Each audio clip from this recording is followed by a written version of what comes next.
estou feliz de estar aqui com a minha família. Bonita, abençoada, escolhida por Deus e vitoriosa. Vocês concordam, né?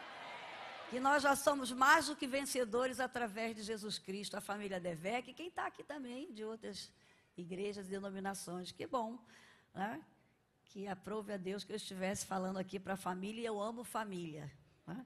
Eu não sou pregadora, eu sou assim uma palestrante, e eu amo família porque eu nasci numa família muito abençoada. Eu agradeço a Deus todos os dias pela família que eu nasci, do pastor José Santos e da irmã Maria Leal Santos, né?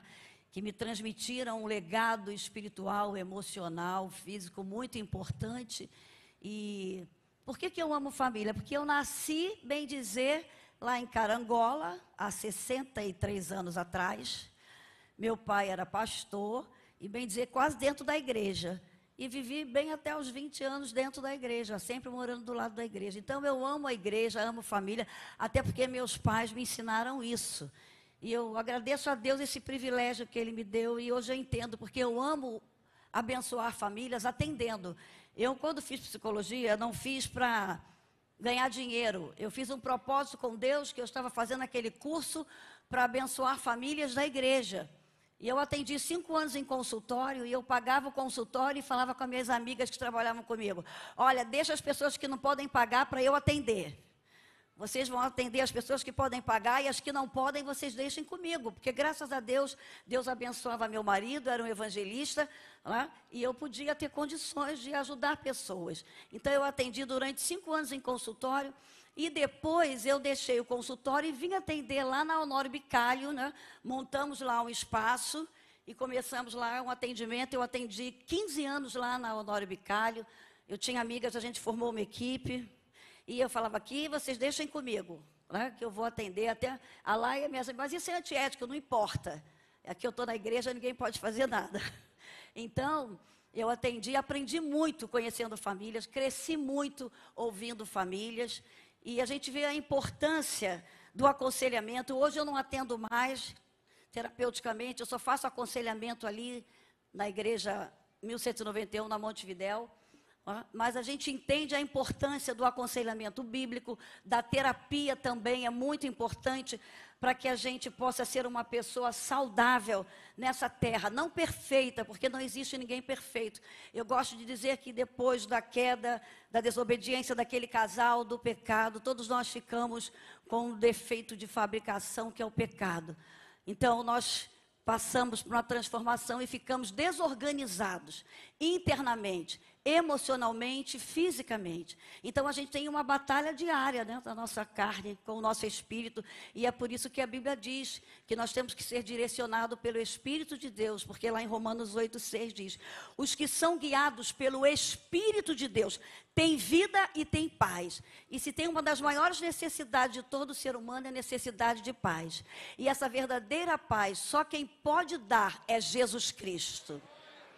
Por isso que ele fala em João 14:27, deixo-vos a paz, a minha paz vos dou, não vou lá dou como o mundo a dá.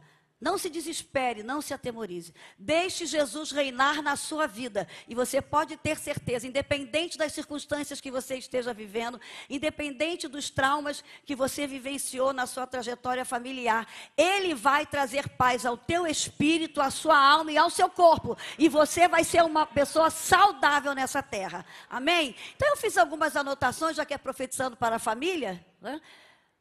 O que é profetizar? Profetizar é trazer à existência aquilo que não existe.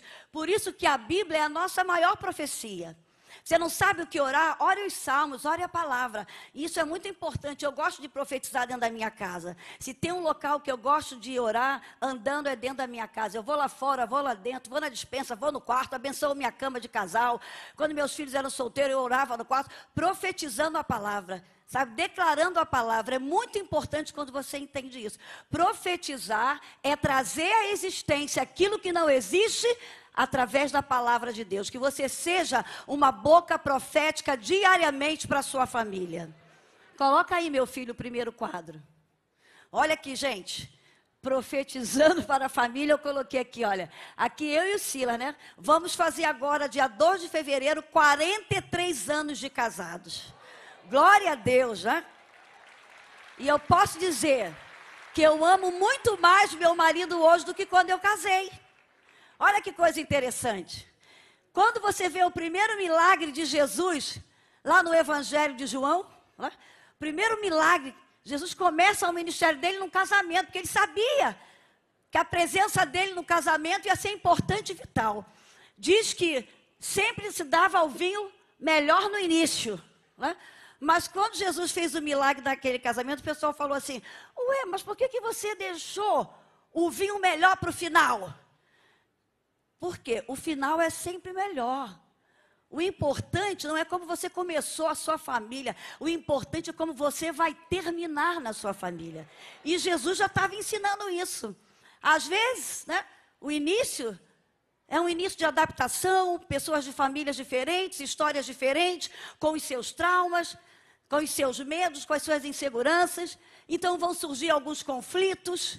E é tão interessante, porque olha só, quando toda família começa primeiro com um casal, eu quero que vocês entendam isso. Toda família começa primeiro com um casal. E por causa da queda, por causa da desobediência, Deus, quando fez aquele casal ali no Éden, num ambiente de amor, de harmonia, de perfeição, mas eles resolveram desobedecer a um princípio bíblico. E aí houve consequência. E a gente sabe que aquele casal desobedeceu porque eles ouviram a voz da serpente. Eles preferiram dar ouvidos à serpente do que à voz de Deus. E a serpente queria justamente isso. Por quê? Lúcifer foi lançado do céu, ele queria desorganizar o céu, ele queria reinar no céu, então ele foi expulso do céu, e aí ele veio para essa terra, e quando ele viu que Deus iria criar, como o pastor Luciano Subirá muito bem falou aqui no primeiro culto, que a trindade, a família é uma representação da trindade. Deus representa o homem, a mulher representa o Espírito Santo e os filhos Jesus. E é tão importante que Jesus, para vir a essa terra, Cristo, para vir a essa terra como Jesus, precisou de um casal, de uma família para estar aqui. Então, quando Satanás viu que, quando Deus formou aquele casal e deu uma palavra profética para eles, está lá em Gênesis 1, 28. Vocês vão crescer, vocês vão multiplicar, vocês vão encher a terra e vocês vão governar essa terra, dominar essa terra. Ele pensou assim, nananina não. Eu tentei dominar no céu, não consegui, fui expulso. Agora quem manda na terra sou eu. Esse casal não vai dominar. E aí o que ele fez? Ele simplesmente enganou aquele casal, mudando uma sentença. E aí entrou o pecado e ele falou, agora não vai reinar nada.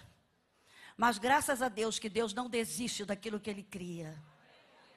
Deus é um grande investidor no ser humano e na família. Teve a consequência, mas Deus ali deu uma sentença ali para aquela mulher em Gênesis 3,15. Olha, e porém inimizade entre ti e a mulher e os seus descendentes. Mas de ti vai nascer um que vai esmagar a cabeça da serpente. E ele vai voltar aqui para reinar com a sua igreja. Olha que coisa linda. E ali a gente já viu que Satanás já quis interferir naquele casal. E ao interferir naquele casal, quando foi expulso, ficou desorganizado, fisicamente e emocionalmente.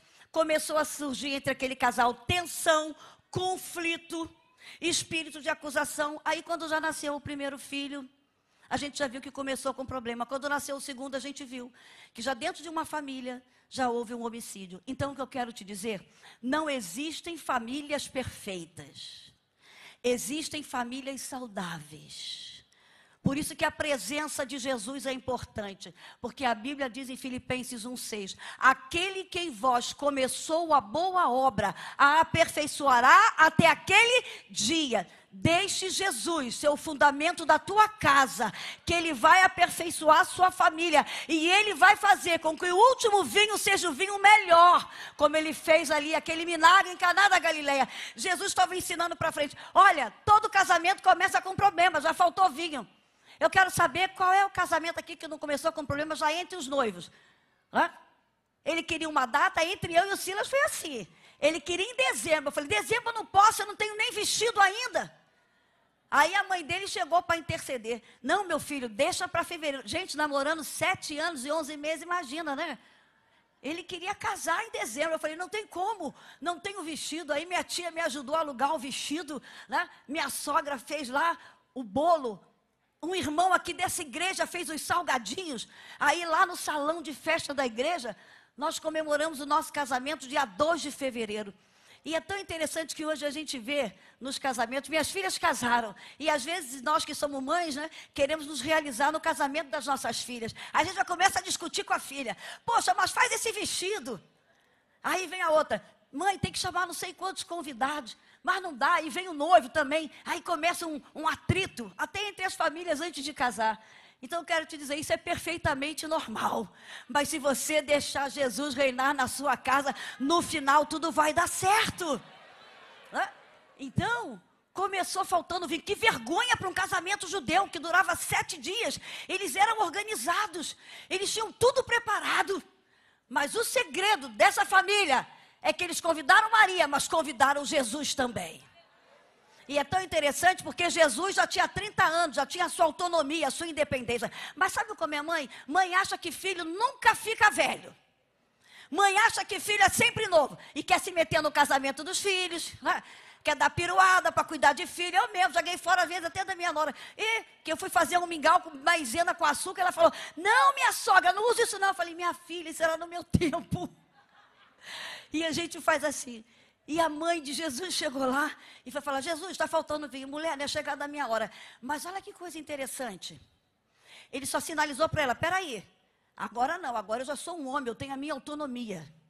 Mas ele ouviu, como assim, a mãe estava dando uma autorização como mãe para ele começar seu ministério.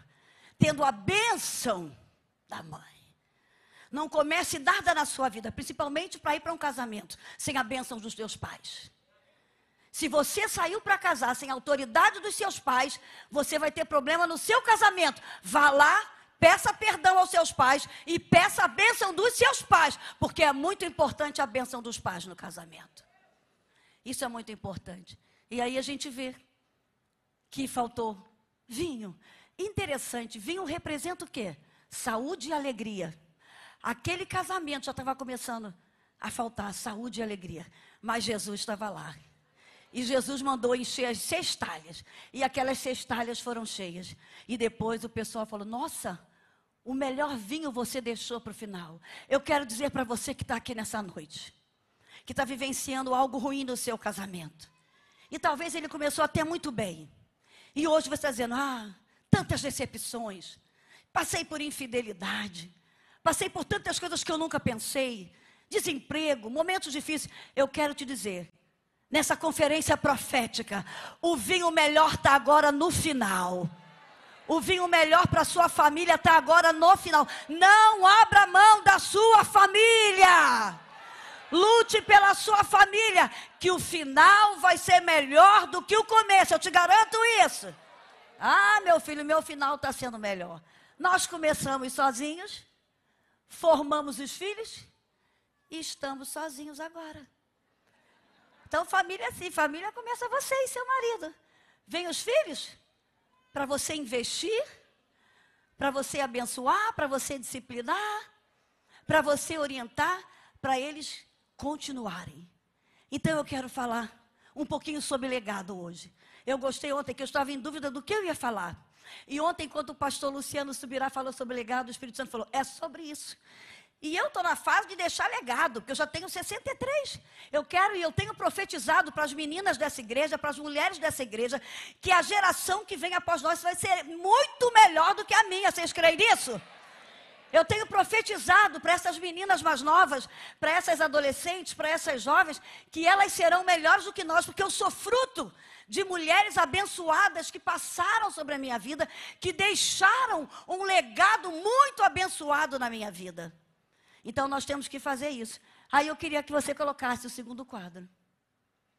Transmitindo o legado, passando o bastão. Quando eu penso em legado, veio à minha mente aquela corrida de bastão, de revezamento. Tem de 100 metros, 400 metros. Então, o segredo dessa corrida de bastão é o que é? Você tem que ter um foco, o objetivo de chegar no final, colocar aquele bastão na sua mão e eles usam uma cola até para esse bastão não cair. Porque se o bastão cair na corrida, perde a corrida. Ou se na corrida você sair da quadra que você tem que estar, você pisar na do outro, você também perde. Então você tem que estar naquele ângulo certo, olhando para o foco certo, com o bastão direito na sua mão, e quando você passar, o amigo que vier atrás vai ter que pegar. E olha que coisa interessante. Como muitas vezes nós erramos na passagem do bastão. Porque nós não mantemos o nosso legado. O que é um legado? O legado é um princípio moral, emocional e físico que a gente transmite através da nossa família nos hábitos diários. Então, são princípios que a gente mantém dentro da nossa família na área espiritual. Você tem transmitido para a sua família o legado de estar na casa de Deus, o prazer de vir para a casa de Deus, o prazer de amar a casa de Deus, de vir para a escola dominical. Meu pai transferiu, minha mãe, esse legado para a gente. Desde novinho, vamos para a escola dominical, faça chuva, faça sol. Não importa. Um legado emocional que eu tenho na minha família, do meu pai, é a mesa. Sempre, todo sábado, nós estávamos sentados à mesa, comendo, conversando, e um legado que os netos gostavam, olha só, de algo gostoso que a minha mãe fazia. Angu, feijão e carne moída. Todas as crianças, eu quero ir para a casa da minha avó, ninguém faz o angu como a minha avó faz. E olha um legado que a minha mãe deixou que me deu um pouquinho de dificuldade. Fazer o arroz igual dela. Que meu marido, todas as vezes que eu fazia o arroz, de vez em quando ele falava, não está igual da tua mãe. Não era nem igual da mãe dele, era da minha. É? E um legado que eu aprendi na minha casa, porque eu vi as panelas sempre cheias. Muita comida, até hoje, né, Silas? Ontem mesmo ele falou, Elisete, por que quando você faz comida só para mim e para você? É isso tudo. O legado, ele é transmitido de uma maneira muito subliminar.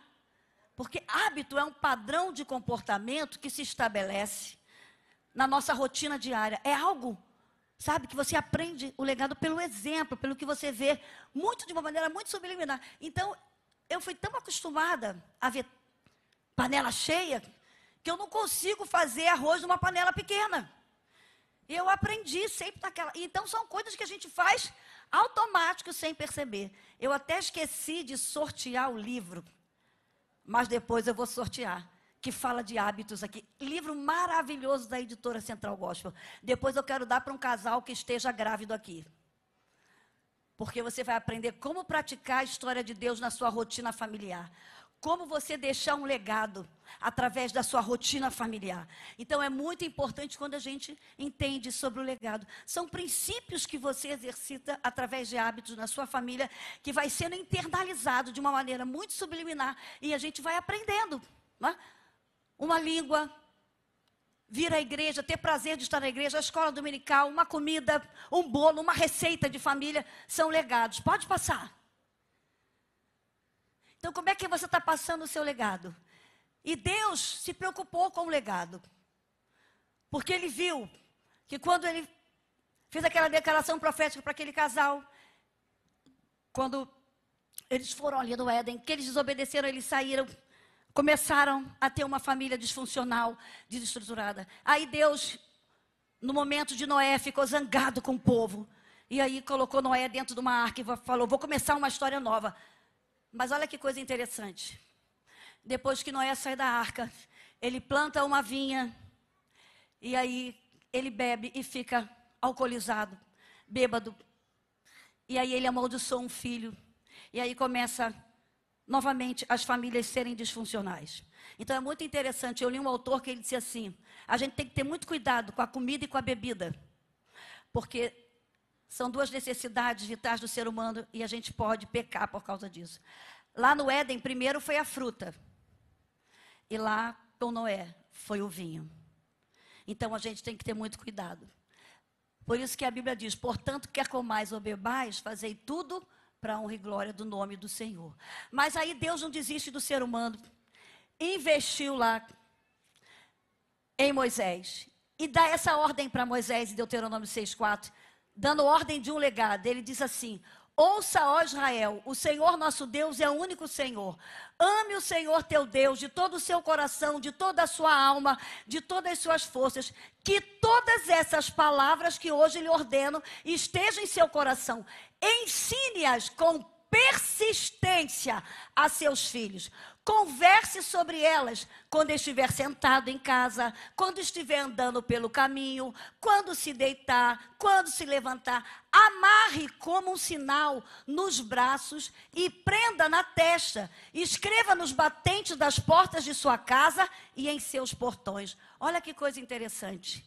Deus estava falando através de Moisés para aquele povo: vocês vão entrar num novo lugar, e lá vão haver vários deuses, vários costumes. As pessoas têm vários legados que não têm nada a ver com o meu reino, mas que vocês possam manter o meu legado, de servir a Deus, de amar a Deus, priorizando a Deus, falando com seus filhos, conversando, passeando, ao deitar, ao levantar. E aí eles vão internalizar isso. E tem também que ele fala para colocar nos batentes das portas, que quando todo judeu sai de casa e olha para aquele mezuzá que está na porta, ele lembra desse texto aí de Deuteronômio 6,4. Então, como é importante você priorizar Deus? Passa aí.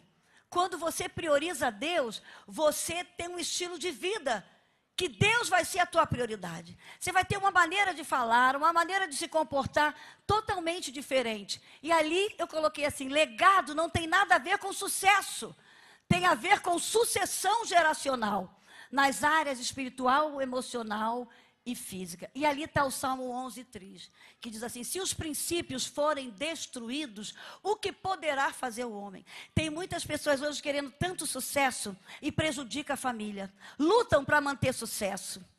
Lutam para ter tantas coisas, mas não lutam para manter os princípios da palavra de Deus. Priorizar Deus na sua vida para transferir um bastão, um legado abençoado para a sua geração. E esse é o questionamento do salmista. Se os princípios forem destruídos, o que poderá fazer o ser humano? E aí o Salmo 127:1 dá a dica para a gente manter o princípio. Se o Senhor não edificar a sua casa, em vão trabalham os que a edificam. Deixe Jesus ser a prioridade da sua casa. Deixe Deus ser o Senhor da sua casa. Porque o salmista fala: não adianta acordar cedo, não adianta comer o pão penosamente ganho, não adianta se desesperar. Se Jesus não for o teu princípio, tudo isso vai ser em vão. A tua casa vai desmoronar, mas deixa Jesus ser o princípio da tua casa, que Ele vai te dar equilíbrio espiritual. Ele não vai fazer você ser ganancioso, Ele não vai fazer você ser egoísta, egocêntrico, pensando só em você. Você vai pensar na sua família também. A sua família vai ser sua prioridade. Pode passar. Que tipo de legado familiar você está construindo? Como é que você quer ser lembrado? Eu tenho grandes memórias do meu pai e da minha mãe. Grande legado que meu pai deixou. Com 15 anos ele me chamou e falou: minha filha, eu não posso te dar uma festa, eu não posso te dar um anel, mas eu vou te dar o maior e melhor presente que você pode ganhar nessa terra: a Bíblia Sagrada. E eu fiquei toda feliz com aquela Bíblia. E meu pai tinha uma letra muito bonita. E quando eu li naquela Bíblia o que estava escrito, estava assim: que acima de tudo em sua vida possa estar Jesus Cristo e a sua palavra, para que você seja feliz neste mundo e na eternidade. Eu comecei a trabalhar com 18 anos. E meu pai falou: minha filha, você vai trabalhar. Eu consegui trabalhar na caderneta de poupança, a letra aqui na Montevidéu, com o seu Henrique, que meu pai tinha conta lá. E ele falou: olha, não esqueça de dar o seu dízimo, não esqueça de ser uma ofertante. E eu fiz um voto com Deus, e eu falei: Senhor, se eu conseguir trabalhar na Penha, que tinham 2 vagas, na Penha e no centro da cidade, eu não vou gastar com passagem nem com almoço. O meu primeiro dízimo vai ser todo da igreja. O meu salário todo. E eu cumpri. E hoje eu vejo o resultado da fidelidade. É um legado que você tem que passar para os seus filhos. Essa semana a Silas estava lá em casa, né? Abençoa os netos, que ele gosta de sempre dar um dinheirinho para os netos. Aí eu falei para um deles assim, ó, dá o dízimo, hein? Você tem que dizimar e ofertar. É legado que você está passando. E aí, acho que foi domingo, eu vi ele vindo aqui e colocar o dízimo ali. Aí eu olhei para ele e falei assim, ó, pode esperar que vem mais. É? Então é um legado que você está passando. Recebi um legado de amor, um legado de paciência, de tolerância. Recebi um legado da minha mãe. Na minha casa chegavam vários tipos de pessoas. E minha mãe tinha um amor sobrenatural. Uma paciência sobrenatural. E eu fui morar do lado da igreja, longe da igreja, lá no Recreio. Falei, aqui não vai vir quase ninguém para eu tratar. E aí, meu primeiro funcionário era alcoólatra. Falei, caramba, aqui, a herança da Dona Maria, o legado. E eu tratei daquele menino alcoólatra. Chegava, ficava jogado na minha área lá, a cara toda roxa, o Adriano. Hoje ele é um grande homem de Deus. Fiquei 5 anos tratando, eu e Silas, né, Silas? Silas dava as broncas nele, eu chegava para passar o óleo. Silas dava bronca e eu chegava para passar o óleo. E hoje esse menino é uma bênção. E está ganhando vários meninos dependentes químicos para Jesus. Outro dia eu ainda brinquei com ele. Falei, Adriano, eu vou ganhar uma coroa lá no céu grande. Sabe por quê? Porque eu ganhei você e você está ganhando um mundaréu. Né? Então, como é interessante, a gente recebe legado, não reclama não. Talvez você recebeu um legado da sua mãe ou do seu pai, pode ter certeza, você vai dar continuidade a algo muito especial que Deus tem para você que veio através da sua geração. A gente pode quebrar legado de maldição, como o pastor Subirá falou muito bem aqui, do pai, do avô que tentou suicídio, meu pai também. Meu pai falava, meu pai morreu com 47 anos, minha mãe faleceu no parto do 2º filho. E ele falou, eu quando casar quero ter 10 filhos. Hoje se um homem falar isso para uma moça, a moça não quer nem casar, né? Porque ninguém hoje quer ter filho. E minha mãe com 16 anos falou, vamos embora Zé Santo. Aí ele falou, Deus foi tão bom que me deu mais um, eu tive 11.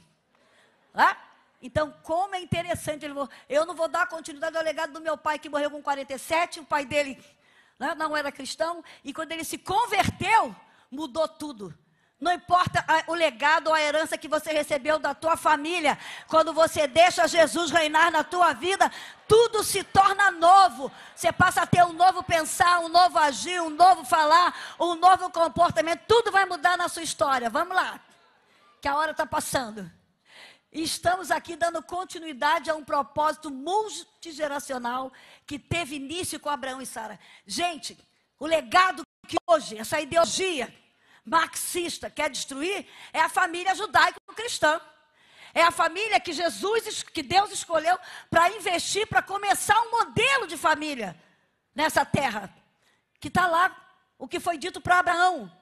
E Sara. Então o Senhor disse a Abraão, saia da tua terra, do meio dos seus parentes, da casa de seu pai, vá para a terra que eu lhe mostrarei, farei de você um grande povo e o abençoarei, tornarei você famoso e você será uma bênção, abençoarei os que te abençoarem e amaldiçoarei os que te amaldiçoarem, e por meio de você, todos os povos da terra serão abençoados. Você crê que esse mesmo legado que Deus deu a Abraão transfere para você também? Porque nós somos filhos da fé de Abraão. Então não importa o legado que você recebeu na sua família de origem. Você agora, como família de Deus, você está aqui para ser abençoado e para ser próspero, porque você faz parte dessa família de Deus. Pela fé, sabe? Então vamos embora. A família cristã é a primeira linha de defesa dos valores judaicos cristãos, que começou lá com Abraão e Sara. Devemos tratar nossa casa como ministério. O discipulado das nações começa em nosso lar. E olha que a palavra lar é muito interessante. A letra L quer dizer lealdade. A letra A, amor. E o R, respeito. Será que você está transmitindo esse legado aí para os seus filhos no seu lar?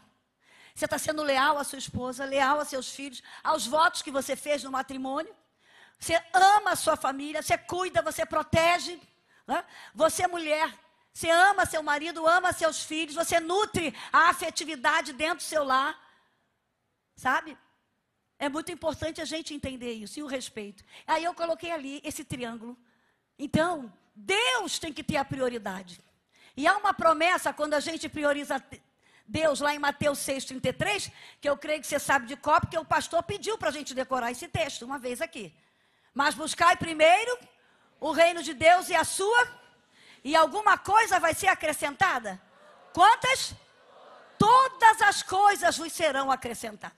Eu garanto a você, não é eu, não é Deus, que se você priorizar Ele, buscar o reino dEle, não vai faltar nada na sua família, na sua geração, até a volta dEle. Vocês creem nisso? Eu creio e declaro isso. Então, priorize Deus. Segundo, a sua família. Eu quero entrar no céu com a minha família. Quem quer entrar no céu com a sua família? Aquele carcereiro, ali quando ele viu Paulo ali ser liberto da prisão, ficou em desespero. Paulo fala uma palavra para ele em Atos 16:31. Crê no Senhor Jesus Cristo e serás salvo tu e a tua casa. Que essa palavra profética se cumpra na sua vida. O importante é você crer, colocar em prática a sua fé. E pode ter aquele filho que está longe, aquele marido que está longe, não importa. Ele vai ser alcançado pela fé. Jesus vai tocar nele. A outra prioridade é o seu trabalho. Aí nesse capítulo 3 de 2 Tessalonicenses, Paulo dá uma lambadinha nos preguiçosos. E ele fala, quem não trabalha, bom é que não. Deus, ao criar o ser humano, dizer para governar a terra, tá dizendo, vocês vão trabalhar, vocês vão multiplicar, ser empreendedores. O trabalho é produtivo, o trabalho é saudável. É tão importante o trabalho que quando a pessoa se aposenta, ela fica até em depressão. Porque ela produzia, ela se sente improdutivo. Então Deus fez o trabalho para a gente produzir e isso é saudável. Saudável espiritualmente, saudável emocionalmente. E Paulo fala para não ser pesado a ninguém. Deixa de ser deitão. Deixa de ser deitona, vai trabalhar. Meu pai lá em casa com 18 anos e os meninos mais novos, 13 anos, vai trabalhar. E o trabalho dignifica o ser humano. Tá? Então, trabalho e depois igreja. Ali em Hebreus 10:5, não deixe a sua congregação, não deixe a sua igreja como é costume de algum. Hoje então está muito comum, né? Ah, não estou gostando dessa igreja, vou pular para outra. Ah, não tô... Aí fica aqueles crentes pulando de galho em galho. Não, ensine seus filhos a amar a igreja. Ame a igreja. Sempre criei minhas filhas. Silas foi evangelista 28 anos. E eu saía do recreio com os meus filhos. Vamos para a escola dominical. Vamos para a igreja. Não, não quero ir não, mãe. Thalita então que era mais dorminhoca. E eu também sou dorminhoca. Mas vamos embora. Vamos, ensinei a amar a igreja. Ensine seus filhos a amarem a igreja. Fale bem da igreja para os seus filhos. Fale bem dos pastores para os seus filhos. Não denigre a imagem dos pastores para os seus filhos. Seus filhos têm que amar a igreja, honrar a igreja. Aqui é um lugar de cura. Aqui é um lugar de proteção. Aqui é um lugar de crescimento. Aqui é um lugar de promoção. Aqui é um lugar de mudança de vida. Então ensine seus filhos a amarem a igreja. E a estarem na igreja com você. Pode passar. E eu vou deixar aqui para finalizar. 7 atitudes para que a gente possa deixar um legado abençoado nessa terra para as próximas gerações. Porque eu creio que enquanto Jesus não voltar, a igreja de Cristo vai estar triunfante nessa terra. Nada, ninguém vai destruir a igreja. Nós vamos reinar com Cristo nessa terra. E Satanás tem feito de tudo para destruir a igreja. Nós estamos vendo aí, né? Os valores cristãos estão sendo atacados. A gente está vendo aí o marxismo cultural, a desconstrução da família. Como eles querem desvalorizar a família e dizer hoje um tipo de família diferente, de homem com homem, de mulher com mulher. Não, o nosso modelo é o modelo judaico-cristão. Abraão e Sara, um homem e uma mulher que se unem para servir a Deus e formar uma família. Passa aí, qual é o primeiro? Mantenha, como eu falei no início, que a gente está nessa vida, numa corrida, como numa trajetória, deixando um legado através de um bastão que a gente está passando. Eu coloquei ali, mantenha seus olhos fixos na linha de chegada. E ali no livro de Hebreus, no capítulo 11, está dizendo, deixe todo embaraço e todo pecado que tão de perto te rodeia. Mas como é que eu posso deixar todo o embaraço e todo o pecado que me rodeia, que quer me paralisar? Olhe firmemente para Jesus. Não é nem firme, olhe firmemente para Jesus, autor e consumador da sua fé. A sua salvação já foi outorgada, carimbada lá na cruz do Calvário. Só importa você pegar esse legado da salvação, se manter fiel e olhar para o alvo que é Jesus. E nada, embaraço nenhum, circunstância nenhuma vai te paralisar. O segredo é esse. Olhe, mantenha seus olhos fixos em Jesus. Terceiro, ouça e pratique a palavra. É muito importante que tem que ouvir o instrutor, né? Quem está falando numa corrida, tem alguém lá que vai dar as instruções. Tem que ouvir e obedecer. E Tiago está falando isso. Que nós não devemos ser somente ouvintes da palavra, mas praticantes da palavra. Para que um hábito se internalize na nossa vida, tem que haver a prática. Você quer ver? Quando uma criança, né, atinge os 2, 3 anos, você tem que começar desde novinho. 1 aninho, bebê, você já vai limpando a gengiva. Quando começa a nascer os dentes, você tem que levar lá no banheiro, pegar a escova, colocar a pasta, limpar os dentinhos dela. Mas depois, você tem que fazer assim, agora faz igual a mamãe. E ela vai aprendendo o hábito. Hábito de tomar banho, rotina para dormir. São hábitos que se adquirem. Na vida espiritual é a mesma coisa. Você tem que praticar o hábito de meditar na palavra, de orar, de falar com Deus, de ter intimidade com Deus, para você ser sensível à voz de Deus. Então é muito interessante o que ele está falando. Você não tem que ser somente ouvinte. Tem muitas pessoas aqui ouvindo, mas o importante é que você, tudo que está ouvindo aqui, que você comece a praticar no seu dia a dia. Que a palavra de Deus venha se tornar prática na sua vida. Seja sensível e obediente à voz do seu treinador. Quem é o nosso treinador? É o Espírito Santo. O Espírito Santo está sempre falando ao seu coração. Você tem que estar sensível para ouvir a voz dele. Isaías 1,19 diz, se vocês me ouvirem e se vocês me obedecerem, não basta só ouvir, tem que obedecer. Se vocês me ouvirem e me obedecerem, vocês vão desfrutar do melhor dessa terra. Quem quer desfrutar do melhor dessa terra? Eu creio, porque foi feito para nós. Então, ouça e obedeça. E pode ter certeza, você vai ser próspero e abençoado. 3. Não, pode passar. 4. Aprenda a lidar com os 3 tempos da sua vida. Passado, presente e futuro. Isso aí é muito importante, porque a gente vê que muitas famílias recebem um legado ruim. E aí confessam Jesus como Senhor da sua vida. Muda a maneira de pensar, mas muitas vezes estão paralisados em traumas do passado. Em coisas que muitas vezes já não eram para carregar sentimento de culpa, de rejeição, de frustração, de decepção.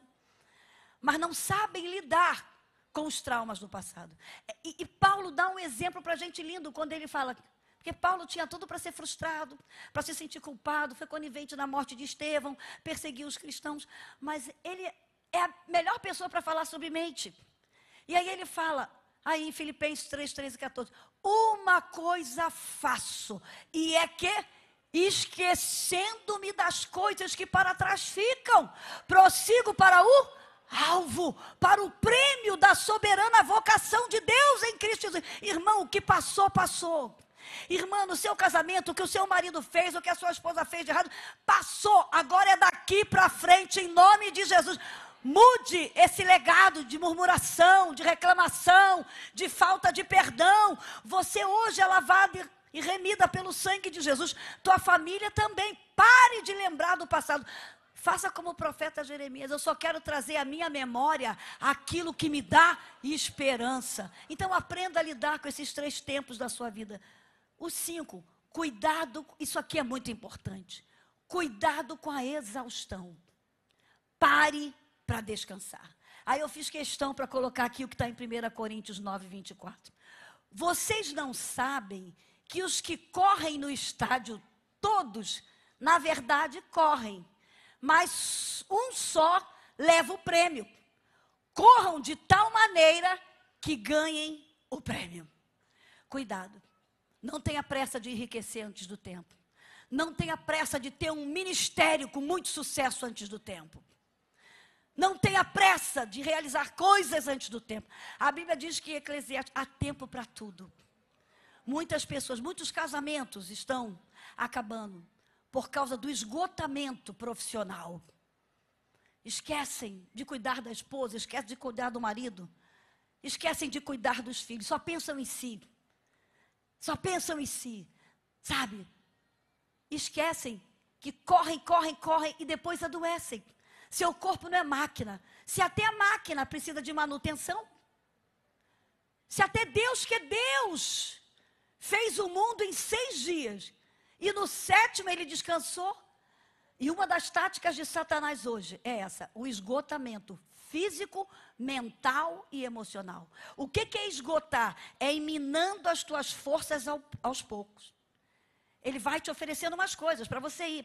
E aí as suas forças físicas, mentais, emocionais e espirituais vão sendo esgotadas aos poucos, sem você perceber. Daqui a pouco você tem um infarto.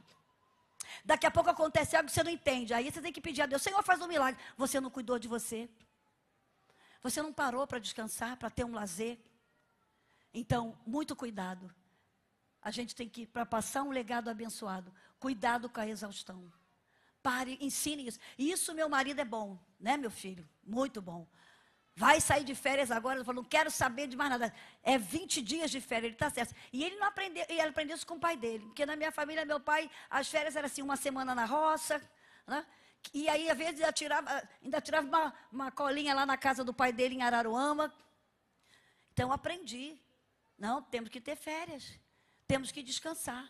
Se você quer ter uma família abençoada, sabe? Tire uns dias de folga, você e seu marido e seus filhos. Você vai criar memória na mente dos seus filhos. Você vai criar legados que eles vão lembrar daquelas férias. Não importa, como meu marido muito bem fala aqui, não importa onde seja, dentro das suas possibilidades, tire férias, pare para descansar. E você vai deixar um legado abençoado para a sua família. Vamos lá para o 6º, que a gente está terminando. Mantenha a sua fé nas promessas de Deus. Nós vivemos por fé, porque nós temos promessas. Mesmo que você não esteja entendendo nada do que esteja acontecendo, coloque a sua fé em Deus. E tem muitas coisas que Deus não vai te dar explicação porque está acontecendo. Tem muitas coisas que Deus não deu explicação para Abraão e Sara. E no momento que eles vacilaram na fé, Sara e Abraão arrumaram lá um Agar e se precipitaram. Quem vive por fé não precisa de explicação. Você tem que acreditar que Deus tem promessas para você. Tem coisas que você não vai entender no momento, mas lá na frente você vai entender. E Paulo fala em 2 Coríntios 5:7. Eu não ando mais pelo que eu vejo, mas eu ando pela... Que você possa aprender a viver pela fé. E deixar um legado de fé. Quando falo de fé e legado, eu lembro de Ló e de Eunice. Em 1 Timóteo 1,5 diz que Paulo fala para Timóteo, Timóteo, que haja em ti a mesma fé sincera. Esse sincera não está aí à toa, porque tem gente que tem uma fé falsa, hipócrita. Na igreja é uma coisa, em casa é outra.